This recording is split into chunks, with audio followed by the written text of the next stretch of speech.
सर्वोत्तम अनुभव के लिए हम आपको हेडफोन का उपयोग करने की सलाह देते हैं। मोहन राकेश, सिपाही की माँ। यहाँ प्रस्तुत एकांकी उनकी पुस्तक अंडे के छिलके तथा अन्य एकांकी से ली गई है। एकांकी, जैसा नाम से ही स्पष्ट है, एक अंक की बहुत छोटी रचना है और उसकी तुलना प्राय कहानी से की जाती रही है। मोहन राकेश की इस मार्मिक रचना में निम्न मध्य वर्ग की एक ऐसी माँ बेटी की कथा वस्तु प्रस्तुत है जिनके घर का इकलौता लड़का सिपाही के रूप में द्वितीय विश्व युद्ध के मोर्चे पर बर्मा में लड़ने गया है। वह अपनी माँ का इकलौता बेटा और विवाह के लिए तैयार अपनी बहन का इकलौता भाई है। उसी पर घर की पूरी आशा टिकी हुई है। वह लड़ाई के मोर्चे से कमाकर लौटे तो बहन के हाथ पीले हो सकें। माँ एक देहाती भोली स्त्री है। वह यह भी नहीं जानती कि बर्मा उसके गांव से कितनी दूर है और लड़ाई कैसी और किन से किस लिए हो रही है। उसका अंजाम ऐसा भी हो सकता है कि सब कुछ खत्म हो जाए, ऐसा वह सोच भी नहीं सकती। माँ और छाया की तरह उससे लगी बेटी के भीतर की वह आशा जो बेटे से जुड़ी हुई है अनेक रूप रंग ग्रहण करती है। उसकी संपूर्ण नाटकीयता और रंग संभावनाओं को लेखक ने सधे हाथों ऐसा उद्घाटन किया है कि रचना के अंत में एक अपार विषाद मन पर स्थायी प्रभाव छोड़ जाता है। इस एकाकी के पात्र हैं बिश्नी, मुन्नी, कुंती, दीनू, लड़की पहली, लड़की दूसरी, मानक और सिपाही। बिश्नी माँ हैं। बिश्नी के एक बेटी और एक बेटा है। बेटी का नाम मुन्नी और बेटा का नाम मानक, जो विश्व युद्ध लड़ने गया है। कुंती, जो बिश्नी की पड़ोसन है। दीनू, जो गांव का कुम्हार है। देहात के घर का आंगन अंधेरा और सीलदार। आंगन के बीचों बीच एक खस्ताहाल चारपाई पड़ी है। एक और वैसी ही चारपाई दीवार के साथ रखी है। दाएं कोने में 2-3 मिट्टी की हंडियां पड़ी है। सामने एक लकड़ी का टूटा हुआ दरवाज़ा है जो घर के अंदर खुलता है।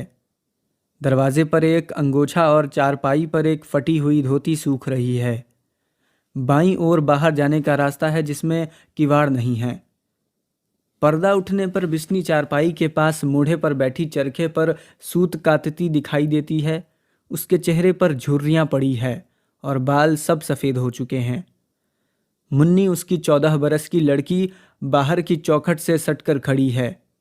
उसकी हरे रंग की सलवार कमीज बहुत मैली हो रही है। कुछ क्षण चरखे की आवाज़ और कबूतरों की गुटरगू सुनाई देती है।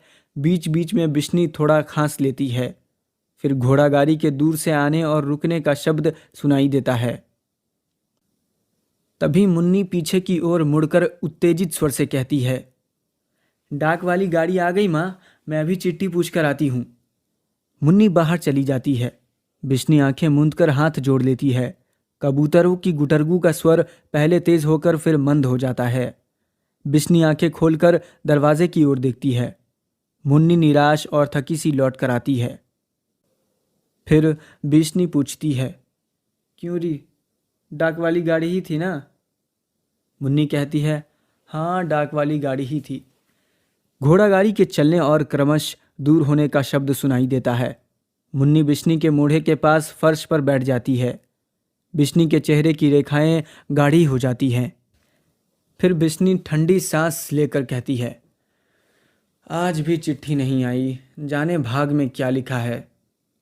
मुन्नी कहती है, आज सिर्फ चौधरी का पिल्सन का मनी ऑर्डर आया है और कोई चिट्ठी नहीं आई। बिश्नी कहती है, ये मुँह जाने चिट्ठी रास्ते में रख लेते हैं कि क्या करते हैं। मेरा मानक तो ऐसा नहीं कि 2-2 महीने चिट्ठी ही ना लिखे। पहले हर 15वें रोज चिट्ठी आ जाती थी। अब की ना जाने कौन पहाड़ रास्ते में खड़ा हो गया है। कम से कम अपनी राजी खुशी तो लिख देता। मुन्नी कहती है, माँ, मेरा दिल कहता है कि अगले मंगल को भैया की चिट्ठी ज़रूर आएगी। बिश्नी कहती है, तेरा दिल तो हर मंगल को कहता है, पर चिट्ठी आने का नाम नहीं लेती है। जाने भाग में क्या खोट है जो चिट्ठी के लिए इतना तरसना पड़ रहा है। इस बार यह घर आ ले, फिर मैं इसे पूछूंगी। मुन्नी कहती है, पिछली चिट्ठी में भैया ने लिखा था कि वे ब्रह्मा की लड़ाई पर जा रहे हैं। माँ, शायद उन्हें लड़ाई में चिट्ठी लिखने की फुर्सत ही ना मिलती हो। बिश्नी कहती है, इतनी भी फुर्सत नहीं मिलती कि माँ को 4 हरफ लिख कर डाले। उसे यह नहीं पता कि मेरी चिट्ठी जाती है तो माँ के कलेजे में जान पड़ती है। माँ के कौन 2-4 हैं जिनके सहारे वह प्राण लेकर बैठी रहेगी। नदीदे को यह बात तो सोचनी चाहिए। मुन्नी बिश्नी के घुटने पर बाहें फैलाकर उन पर सिर रख देती है। मुन्नी कहती है, तुम फिक्र क्यों करती हो माँ, देख लेना अगले मंगल को चिट्ठी ज़रूर आएगी। कुछ क्षण निस्तब्धता। बिश्नी मुन्नी को घुटने से हटाकर फिर चरखा चलाने लगती है। मुन्नी उठकर सूखी हुई धोती को चारपाई से समेटने लगती है। फिर मुन्नी धोती तह करते हुए बीच में रुक कर पूछती है, ब्रह्मा यहाँ से कितनी दूर होगा माँ? बिश्नी कहती है, चौधरी कहता था कई 100 कोस दूर हैं। जाने चौधरी को भी पता है या नहीं, जब जो उसके मुंह में आता है कह देता है। मुन्नी कहती है, चौधरी तो यह भी कहता है कि वहाँ गाड़ी मोटर नहीं जाती, पानी वाले जहाज़ में बैठकर वहाँ जाते हैं। बिश्नी कहती है, यह तो मानक भी कहता था कि कलकत्ते के ब्रह्मा वाली पानी वाले जहाज़ में बैठकर जाते हैं। मानक कलकत्ते के समुद्र में पानी जाने वाले जहाज़ देख कर आया था। मुन्नी कहती है, ब्रह्मा से चिट्ठी तो फिर माँ जहाज़ में ही आती होगी। अगर हमारी चिट्ठी वाला जहाज़ डूब गया हो तो? बिश्नी कहती है, ऐसी काली जबान ना बोल, मुंह अच्छा ना हो तो बात तो आदमी अच्छी करे। मानक कहता था कि जहाज़ इतना बड़ा होता है कि हमारे जैसे 4 गांव एक जहाज़ में आ जाएं। इतना बड़ा जहाज़ कैसे डूब सकता है? मुन्नी संकोच के साथ कहती है, माँ पता नहीं सच है या झूठ, पर चौधरी कहता था कि हर रोज़ कोई ना कोई जहाज़ डूब जाता है। बिश्नी कहती है, चौधरी एक लड़ाई में क्या हो आया है, दुनिया भर की सारी अकल उसके पेट में आ गई है। वह यहाँ बैठा ही सब कुछ जानता है। अपनी तिरिया के चरित्र का पता नहीं, जहाज़ डूबने का पता है। मुन्नी धोती तह करते अंदर ले जाती है। बाहर से पड़ोसिन कुंती आंगन में आती है। अधेड़े होने पर उससे चेहरे पर स्वास्थ्य की लाली झलकती है। कुंती कहती है, बिशन देई, आज भी कोई चिट्ठी नहीं आई। बिश्नी कहती है, आ कुंती आ बैठ। चरखा पुनी अलग हटा देती है। कुंती उसके नज़दीक चारपाई पर आ बैठती है। कुंती कहती है, कहते हैं आजकल ब्रह्मा में बड़े जोर की लड़ाई हो रही है। बिश्नी कहती है, यहाँ से कौन ब्रह्मा होकर आया है? लड़ाई का हाल वहाँ लोगों को पता होगा कि यहाँ वालों को पता है। चौधरी रोज़ घर पर बैठा खबरें गढ़ता रहता है। मानक आएगा तो पता चलेगा कि यह कितना विद्वान है। आज यह जो जी में आए कह ले सब सच है। कुंती कहती है, बेचारा जल्दी घर वापस आ जाए और आकर बहन के हाथ पीले करे। सब सहेलियाँ तो एक एक करके चली गई। धन्नो भी बैसाख में चली जाएगी। बस 2 महीने में ही सब कुछ करना धरना है। ये सारा शहर ढूंढ आए हैं, कहीं 10 गज मलमल नहीं मिलती। सब चीज़ें जैसे विलायत चली गईं। तूने अभी इसके लिए कोई वरघर नहीं देखा? बिश्नी कहती है, वरघर देखकर ही क्या करना है कुंती, मानक आए तो कुछ हो भी। तुझे पता ही है आजकल लोगों के हाथ कितने बड़े हुए हैं। कुंती कहती है, पर तू देख 14 की तो हो गई है, अब घर में रखकर और कितनी बड़ी करेगी। मेरी धन्नो का अभी 13वां चल रहा है, पर लोगों ने जान खा ली थी कि लड़की मुटियार हो गई है। अब जल्दी से इसे कहीं विदा करो। तू मानक के आने तक देखभाल तो कर, और जाने मानक को आने में अभी कितने दिन लगते हैं। लड़ाई का कुछ पता थोड़ी है।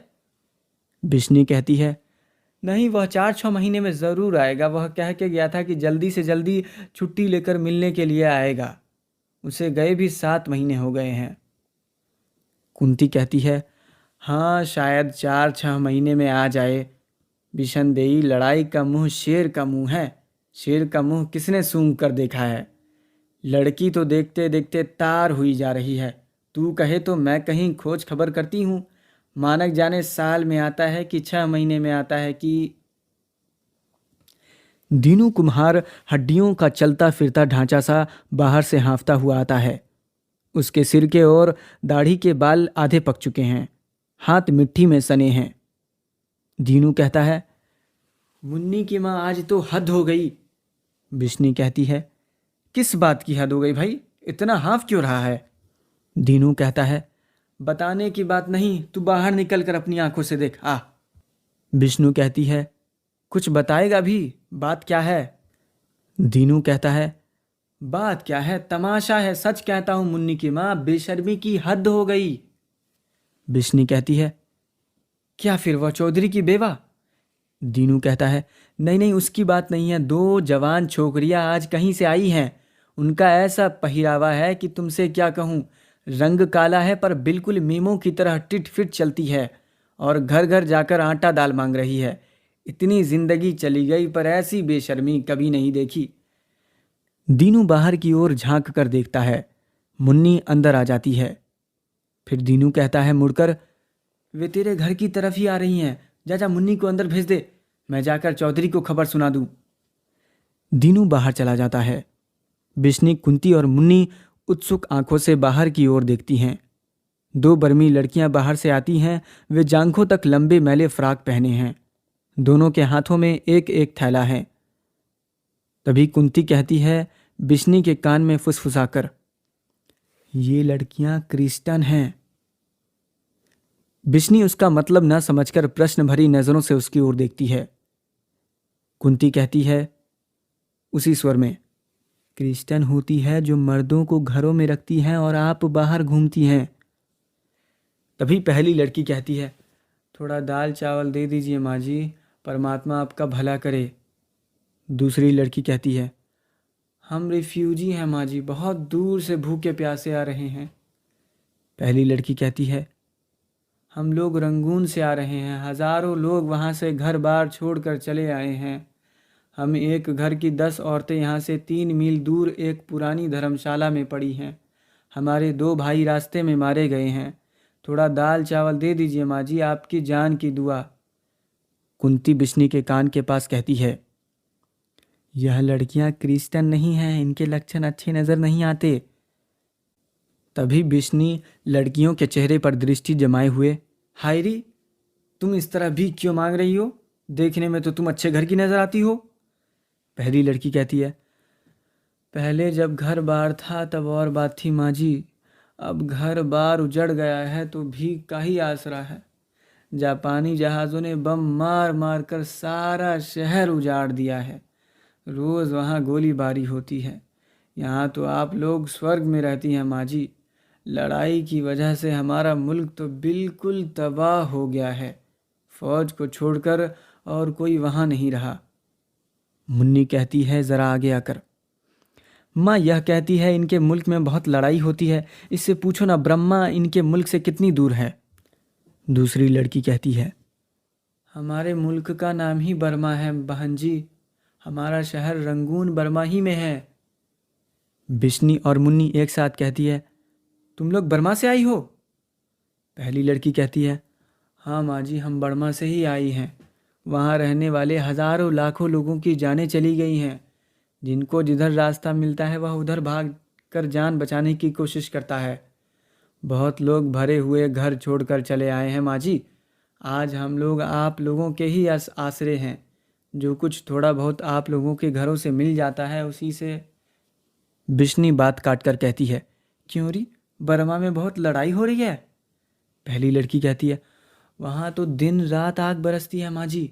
हम लोग फिर भी खुशकिस्मत हैं जो जान लेकर निकल आए हैं। 13 दिन तक हम लोग भूखे प्यासे जंगली रास्ते में चलते रहे हैं। मुन्नी कहती है, तुम लोग ब्रह्मा से पैदल चलकर आई हो? पहली लड़की कहती है, जी हाँ, जान बचाने का यही रास्ता था। रास्ते में जंगल में बड़ी बड़ी दलदलें पड़ती हैं। हम में से एक औरत एक दलदल में फंसकर वहीं रह गई। मुन्नी कहती है, माँ ये कहती है कि वहाँ से पैदल आई है और चौधरी कहता था कि वहाँ पानी वाले जहाज़ से जाते हैं। पहली लड़की कहती है, जी असली रास्ता जहाज़ का ही है, मगर उस रास्ते में बहुत ख़तरा है।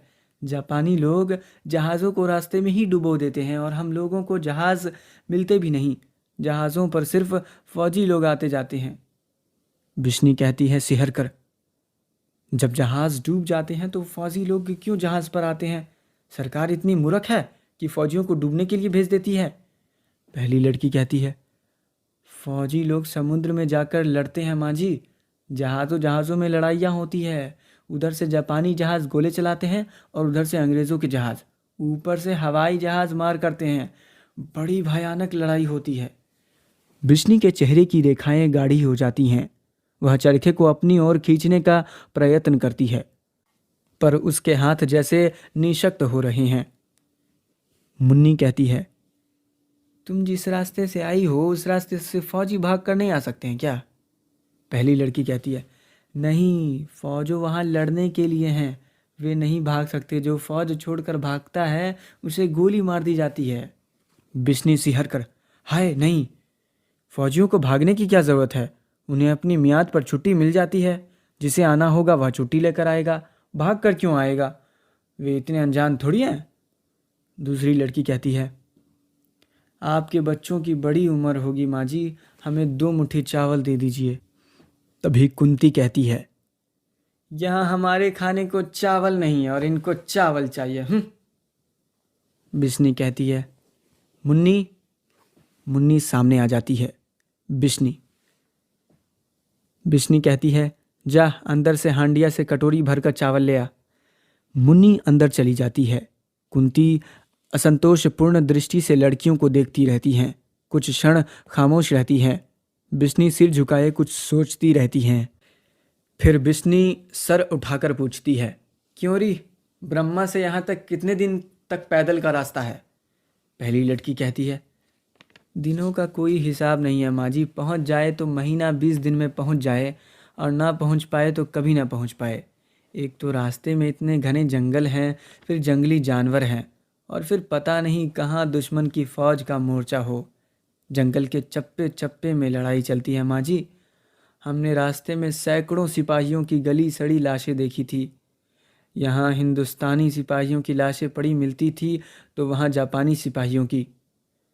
सिहर कर उनकी हालत देखकर दिल दहल जाता था। बिश्नी विहल स्वर में, हाय बस करो। अपने पल्ले में आंखें छिपा लेती हैं। मुन्नी अंदर से चावल लेकर आती है और एक लड़की उन्हें अपने झोले में डलवा देती है। पहली लड़की कहती है, अच्छा माँ जी, परमात्मा आपको सुखी रखे। दोनों लड़कियां बाहर चली जाती हैं। कुंती चारपाई सरकाकर बिश्नी के मोढ़े के बहुत पास आ जाती है। कुंती कहती है बिश्ने के कंधे पर हाथ रखकर, हे बिशनदेई। बिश्नी पल्ले से आंखें पोंछकर सिर ऊपर उठाती है। कुंती कहती है, तू इस तरह क्यों दिल हल्का कर रही है? क्या पता ये ब्रह्मा से आई हो या कहाँ से आई हो। मुझे तो इनका चरित्र ऐसा वैसा ही लगता है। हाय राम, लड़कियां हैं कि। मुन्नी बिश्नी के पास फर्श पर बैठ जाती है। मुन्नी बिश्नी के घुटने को सहलाते हुए कहती हैं, माँ, मैं जो तुमसे कहती हूँ कि अगले मंगल को भैया की चिट्ठी ज़रूर आएगी। जितनी हमें फ़िक्र है भैया को भी उतनी ही फ़िक्र होती होगी वहाँ। बिश्नी कहती है आंखें पूछती हुई, मैं कब कहती हूँ कि उसे फ़िक्र नहीं, पर इतना तो लिख दे कि माँ मैं यहाँ हूँ, अच्छी तरह से हूँ। मुन्नी कहती है, और क्या पता माँ कि भैया आप छुट्टी लेकर आ रहे हो और इसलिए उन्होंने चिट्ठी ना लिखी हो। बिश्नी ठंडी सांस लेकर, हाँ क्या पता। मुन्नी कहती है, माँ मेरा दिल कहता है कि भैया आप ही आएंगे। बिश्नी कुछ न कहकर उसके सिर पर हाथ फेरने लगती है। फिर कुंती अपनी ही सोच से जागकर कहती है, ये लड़कियां इतनी बड़ी हो जाती हैं फिर भी इनके घरवाले इनको ब्याह नहीं करते। बिश्नी कहती है, क्या मालूम। मुन्नी की ठुड्डी उठाकर उसका चेहरा देखती रहती है, फिर उसका माथा चूमकर उसे साथ सटा लेती है। बिश्नी कहती है, तेरा दिल ठीक कहता है बेटी, चिट्ठी ना आई तो वह खुद ही आएगा। मुन्नी लाड़ से माँ के गले में बाहें डाल देती हैं। बिश्नी उसे चूमकर और साथ सटा लेती है और पर्दा गिर जाता है। दूसरा दृश्य, वही आंगन, समय रात। दोनों चारपाइयाँ आंगन में बिछी हैं। दाईं ओर की चारपाई पर मुन्नी हथेलियों पर चेहरा टिकाए बैठी है। उस चारपाई पर ओढ़ने के लिए एक फटी हुई लोई रखी है। दूसरी चारपाई पर घिसी हुई दरी बिछी है और ऊपर दोहरा सूती खेस पड़ा है। बिश्नी जलती हुई डिबरी लिए अंदर से आंगन में आती है। बिश्नी कहती है पास आकर मुन्नी से, तू अभी सोई नहीं? मुन्नी चौंक कर कहती है, हाँ। मुझे नींद नहीं आई, अभी सो जाती हूँ। लोई खींचकर अपनी टांगे पर कर लेती है। बिश्नी कहती है, इतनी रात चली गई और तुझे अभी तक नींद नहीं आई? मुन्नी कहती है, तुम भी तो अभी तक जग रही हो ना माँ। बिश्नी कहती है, मेरी उम्र में तो वैसे ही नींद नहीं आती, अब सो जा, सवेरे उठकर गोबर लाना है। बिश्नी अपनी चारपाई पर आ बैठती है। मुन्नी लेट जाती है।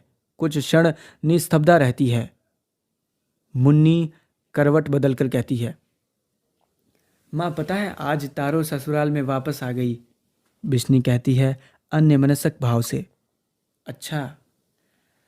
मुन्नी कहती है, उसके घर वाले ने इस बार उसे सुच्चे मोतियों के कड़े बनवा कर दिए।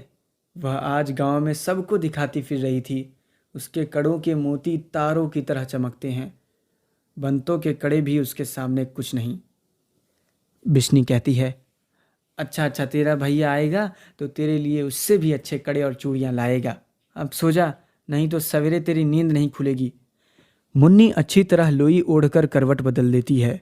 बिश्नी डिबरी बुझाकर कोने में रख देती है और आप भी खेस ओढ़कर लेट जाती है। उसके डिबरी बुझाते ही प्रकाश का रंग पीले से हल्का नीला हो जाता है। साथ टिड्डियों की चिक चिक का शब्द सुनाई देने लगता है, जो क्रमश काफ़ी तेज हो जाता है। बिश्नी करवट बदलती है। प्रकाश हल्के से रंग से गहरा नीला हो जाता है और दूर एक कुत्ते के रोने की आवाज़ सुनाई देती है। फिर दूर गोली चलने का शब्द सुनाई देता है और कई व्यक्तियों के कराहने की आवाज़ें आती हैं। बिश्नी चौंक कर उठ बैठती है। इसके उठने के साथ ही प्रकाश का रंग फिर हल्का नीला हो जाता है। बिश्नी इधर उधर देखकर कहती है, मानक, मानक। कुछ ऐसा शब्द सुनाई देता है जैसे दूर आंधी चल रही हो। घबराए हुए स्वर में, मानक। बाहर से एक आहत व्यक्ति की आवाज़ सुनाई देती है, माँ। बिश्नी चारपाई से उठ जाती है अस्त व्यस्त भाव से। तो सचमुच तू ही है मानक? कहाँ है बेटे? सुनसान में झिल्लियों के बोलने का सा शब्द सुनाई देता है और फिर जैसे कोई भागता हुआ आता है। बिश्नी अस्त व्यस्त भाव से चारों ओर देखती रहती हैं। फौजी लिबास पहने एक घायल युवक डगमगाता सा बाहर से आकर बिश्नी के पैरों के पास गिर जाता है। बिश्नी तड़प कर उसके पास जमीन पर बैठ जाती है। मानक। उसका सिर गोदी में लेकर आवेगवश उस पर झुक जाती है। मानक कठिनता से सिर उठाता है। मानक कहता है, माँ। बिश्नी उसका सिर हाथों में लेकर विहल स्वर में कहती है, तू ऐसा क्यों हो रहा है बेटे? क्या हुआ है तुझे? मानक कहता है, मैं घायल हूँ माँ, मुझे बहुत गोलियाँ लगी हैं और दुश्मन अब भी मेरे पीछे लगा हुआ है। बिश्नी कहती है, दुश्मन? कौन दुश्मन तेरे पीछे लगा हुआ है बेटा? तेरा कौन दुश्मन है? मानक सीधा होने की चेष्टा करता है पर सफल नहीं हो पाता। मानक कहता है, वह उसको मैंने कई गोलियां मारी थी माँ, मगर वह मरा नहीं, वह जिंदा है, वह मेरे पीछे लगा हुआ है माँ। वह मुझे मारना चाहता है, उसने मेरा सारा शरीर जख्मी कर दिया है। मैं दौड़ता हूँ तो वह मेरे पीछे दौड़ता है, मैं रेंगता हूँ तो वह मेरे पीछे रेंगता है। वह मुझे नहीं छोड़ेगा माँ, वह बहुत खतरनाक है। पानी पानी। बिश्नी कहती है, तू उठ, चारपाई पर लेट जा, मैं तेरे लिए दूध गर्म कर लाती हूँ जल्दी। मानक कहता है, दूध नहीं माँ, पानी। और यहीं वह अभी यहाँ आ जाएगा, जल्दी। उधर देख, अंधेरे में वह आ तो नहीं रहा है ना? बिश्नी व्याकुलतापूर्वक बाहर की ओर देखती है। बिश्नी कहती है, नहीं बेटे, कोई नहीं है, तू यूं ही घबरा रहा है। उठ, आराम से चारपाई पर लेट जा। मानक कहता है, नहीं नहीं, पानी पानी। बिश्नी पल भर असमंजस में रहकर उसे छोड़कर उठ खड़ी होती है और अंदर चली जाती है। 2 क्षण बाद वह पीतल के गिलास में पानी लिए हुए बाहर आती है। उसके हाथ कांप रहे हैं। बिश्नी कहती है, ये ले बेटे पानी, आराम से पीना, छोटा छोटा घूंट करके। नीरे हाल पानी पेट में जाकर लगता है, पहले थोड़ा कुछ खा लेता। मानक कहता है, नहीं माँ, मेरी भूख मर गई है माँ, मुझे अब भूख नहीं लगती, पानी। बिश्नी गिलास लिए हुए उसके पास बैठ जाती है। मानक गिलास उसके हाथ से लेकर गटागट पानी पी जाता है। उसी समय किसी का हास्य स्वर सुनाई देता है। मानक के हाथ से गिलास गिर जाता है और वह बाहर की ओर देखता है। उधर अंधेरे में एक बंदूक का कुंदा चमकता है। मानक सरक कर माँ के नज़दीक हो जाता है। बिस्नी उसे बाहों में समेट लेती है। मानक कहता है, यह वही है, वाह वह देख माँ, वह आ गया, वह देख। अंधेरे में बंदूक का कुंदा लेकर आगे की ओर बढ़ता है। साथ फिर हास्य स्वर सुनाई देता है और फौजी लिबास में एक और आकृति प्रकट होती है। बिश्नी मानक को साथ सटा लेती है। आने वाला सिपाही पास आकर हंसता है। सिपाही कहता है, तू इसे गोद में लिए बैठी है, देखती नहीं यह मुर्दा है। बिश्नी सिर से पांव तक सिहर जाती है। मानक उठने के लिए जद्दोजहद करता है। मानक कहता है, यह झूठ कहता है माँ, मैं मुर्दा नहीं हूँ, मैं हिलडुल सकता हूँ, बात कर सकता हूँ, मैं मुर्दा नहीं हूँ माँ। बिश्नी उसे साथ और सटाकर आश्वस्त स्वर में कहती है, हाँ बेटे, तेरी जान के साथ तेरी माँ की जान है, मैं जीती हूँ तो तुझे कैसे कुछ हो सकता है। सिपाही बंदूक का कुंदा मानक के पास ले आता है और सिपाही कहता है, इसे कैसे कुछ नहीं हो सकता है, मैं अभी इसका शरीर गोलियों से छलनी कर दूंगा, फिर मैं इसकी लाश ले जाकर जंगल में चील और कौओं को आगे डाल दूंगा। हंसता है और बंदूक का कुंदा मानक के बहुत निकट कर लेता है। बिश्नी कुंदा हाथ से पकड़ लेती है और मानक खड़ा होने की चेष्टा करता है, पर लुढ़क कर बिश्नी की गोद में गिरता है। बिश्नी उसे अच्छी तरह छाती से लगा लेती है। सिपाही बंदूक का कुंदा उसके हाथ से छुड़ाकर उसे घूर कर देखता है। तू इसे बचाना क्यों चाहती है? तू इसकी क्या लगती है? बिश्नी कहती है, मैं इसकी माँ हूँ, मैं तुझे इसे मारने नहीं दूंगी। सिपाही कहता है, तू इसकी माँ है, पर तू देखने में तो इस वहशी की माँ नहीं लगती। तुझे पता है यह लड़ाई में वहशियों की तरह गोलियां चलाता है। इसने ना जाने कितने सिपाहियों की जान ली है। यह इंसान नहीं जानवर है, और तू कहती है कि तू इसकी माँ है। बिश्नी कहती है, मैं इसकी माँ हूँ, मेरा बेटा वहशी नहीं है, इसने किसी की जान नहीं ली है, यह किसी की जान नहीं ले सकता, यह तो मरता हुआ कबूतर भी आंखों से नहीं देख सकता। मैं इसे लड़ाई पर नहीं जाने दूंगी, यह घर में मेरे पास रहेगा। सिपाही कहता है, यह घर में रहेगा? मगर यह तो हजारों का दुश्मन है, हजारों इसके दुश्मन हैं, वे इसको खोज रहे हैं, वे इसकी जान लेना चाहते हैं। सिपाही मानक को पैर से ठोकर मारकर कहता है, अब इसकी जान नहीं बच सकती, मैदान में हजारों सिपाही मर रहे हैं, यह वहां जाएगा तो भी मारा जाएगा और यहाँ रहेगा तो भी। फिर मानक को ठोकर मारने लगता है, पर बिश्नी उसका पांव पकड़ लेती है और बिश्नी कहती है, नहीं नहीं नहीं, तू इसे नहीं मार, देख इसका शरीर कितना घायल है, तू भी तो आदमी है, तेरा भी घर बार होगा, तेरी भी माँ होगी, तू माँ के दिल को नहीं समझता। मैं अपने बच्चे को अच्छी तरह से जानती हूँ, यह दिल का बहुत भोला है, इसकी किसी के साथ दुश्मनी नहीं है। सिपाही हंसता है और सिपाही कहता है, इसकी किसी के साथ दुश्मनी नहीं है? यह देख। बटन खोलकर अपना लहू से तरबतर सीना दिखाता है।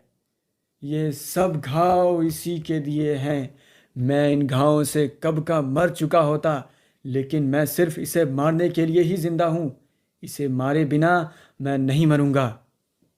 बिश्नी कहती है, तू बात क्यों नहीं समझता बेटा, मैं इसकी माँ हूँ, मैं इसे अच्छी तरह जानती हूँ, यह किसी दुश्मनी से लड़ाई में नहीं गया, मैंने इसे लड़ाई में भेजा था।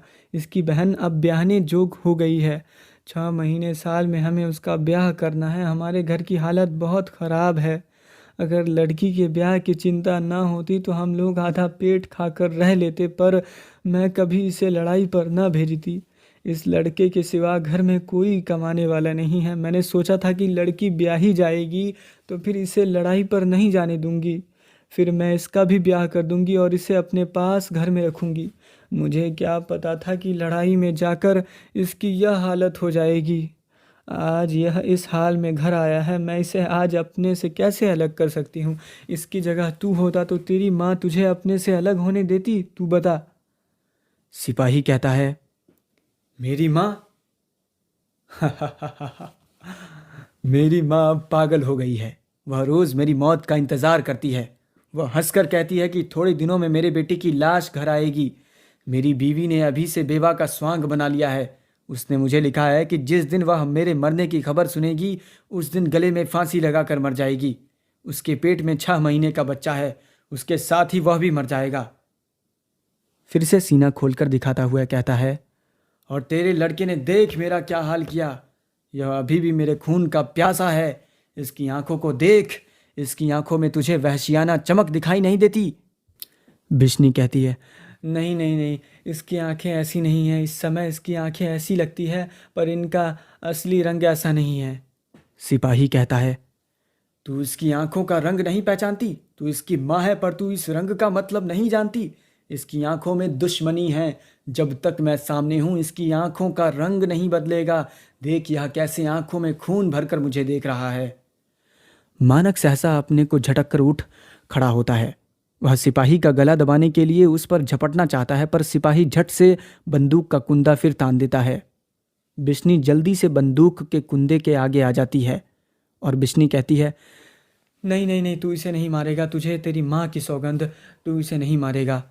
सिपाही कहता है, मैं इसे नहीं मारूंगा तो यह मुझे मार देगा। तू यही चाहती है? बिश्नी कहती है, नहीं नहीं नहीं, यह तुझे नहीं मारेगा। मैं इसकी माँ हूँ, मैं इसे जानती हूँ। यह तुझे कभी नहीं मारेगा। मानक विभत्स स्वर में कहता है, मैं इसे नहीं मारूंगा। मानक रौद्र भाव से आगे बढ़ता हुआ, नहीं, मैं इसे ज़रूर मारूंगा। मैं अभी इसके टुकड़े टुकड़े कर दूंगा। आगे बढ़कर सिपाही को धक्का देता है, जिससे वह लड़खड़ाकर पीछे गिर जाता है और बंदूक उठा लेता है और उसका कुंदा सिपाही के सीने की ओर तान देता है। और मानक कहता है, मैं वहशी हूँ, मैं जानवर हूँ, मैं वहशी और जानवर से भी बढ़कर हूँ। इस तरह मेरी तरफ क्यों देख रहा है? उठकर मुझे ठोकर लगा। उसी तरह हंसता है जैसे वह सिपाही हंस रहा था। बिश्नी जल्दी से बंदूक के कुंदे के सामने आ जाती है और बिश्नी कहती है, नहीं मानक, तू इसे नहीं मारेगा। यह भी हमारी तरह गरीब आदमी है। इसकी माँ इसके पीछे रो रो कर पागल हो गई है। इसके घर में बच्चा होने वाला है। यह मर गया तो इसकी बीवी फांसी लगाकर मर जाएगी। मानक बिश्नी को झटक कर पीछे से बीच से हटा देता है। मानक कहता है, मैं इसे नहीं छोड़ूंगा। यह दुश्मन है। मैं इसको अभी मार दूंगा, अभी यहीं। बिश्नी कहती है, नहीं मानक, तू इसे नहीं मारेगा। फिर बीच में आने का प्रयत्न करती है, पर मानक उसे फिर झटक कर हटा देता है। बिश्नी चारपाई पर गिरकर हाथों में मुंह छिपा लेती है। सिपाही पाशवर की ओर हटता है। मानक उसके साथ साथ आगे बढ़ता है। मानक कहता है, मैं इसे अभी मार दूंगा, अभी इसकी बोटी बोटी अलग कर दूंगा। सिपाही और मानक की आकृतियां धीरे धीरे पाशवर में जाकर विलीन हो जाती हैं। बिश्नी हाथों में मुंह छिपाए हुए चिल्ला उठती है, बिश्नी, मानक, मानक। एक साथ 4-6 गोलियां चलने और उसके साथ सिपाही के कराहने का शब्द सुनाई देता है। सहसा खामोशी छा जाती है। बिश्नी उसी तरह चिल्लाती है, मानक, मानक। मुन्नी जल्दी से करवट बदलकर उठ बैठती है। मुन्नी घबराए हुए सर में कहती है, माँ। बिश्नी उसी तरह, मानक। मुन्नी जल्दी से उठकर डिबरी जला देती है। प्रकाश का रंग हल्के नीले से फिर पीला हो जाता है। मुन्नी बिश्नी की चारपाई पर जा बैठती है। मुन्नी कहती है, क्या बात है माँ? बिश्नी आंखों से हाथ हटाकर चुंधियाई सी नजरों में चारों ओर देखती है। बिश्नी कहती है कुछ खोजती सी, मानक, मानक। मुन्नी कहती है, तुम रोज भैया के ही सपने देखती हो माँ। मैंने तुमसे कहा था ना, अगले मंगल को भैया की चिट्ठी जरूर आएगी। बिश्नी जैसे आत्मगत, चिट्ठी आएगी और वह आप? मुन्नी, थोड़े दिनों में भैया आप भी आएंगे। तुम आप ही कहती थी कि वे जल्दी आएंगे और मेरे लिए कड़े और चूड़ियाँ लाएंगे माँ। बिश्नी, कड़े और चूड़ियाँ? ओ मुन्नी। उसे अपने साथ सटा लेती है और आंखों से टप टप पानी बरसने लगता है। मुन्नी कहती है, भैया मेरे लिए जो कड़े लाएंगे वो तारों और बंतों के कड़ों से भी अच्छे होंगे ना माँ? बिश्नी आंखें बंद करके नकारात्मक भाव से सिर हिलाती है, पर शीघ्र ही अपने आप को संभाल लेती है। बिश्नी कहती है, हाँ बेटी, तेरे कड़े सबके कड़ों से अच्छे होंगे। मुन्नी कहती है, सुच्चे मोतियों के कड़े होंगे ना माँ? बिश्नी कहती है, हाँ बेटी, सुच्चे मोतियों के कड़े। उसका माथा चूमकर उसे अलग हटा देती है।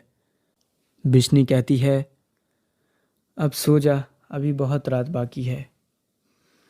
मुन्नी अपनी चारपाई पर चली जाती है। बिश्नी उठकर डिबरी बुझा देती है और उसके डिबरी बुझाते ही गहरा अंधेरा छा जाता है। अंधेरे में बिश्नी के बुदबुदाने की स्वर सुनाई देता है, ताती वाना लगाई पार ब्रह्मा सहाई, राखन हारे राखिया प्रभु व्याधि में।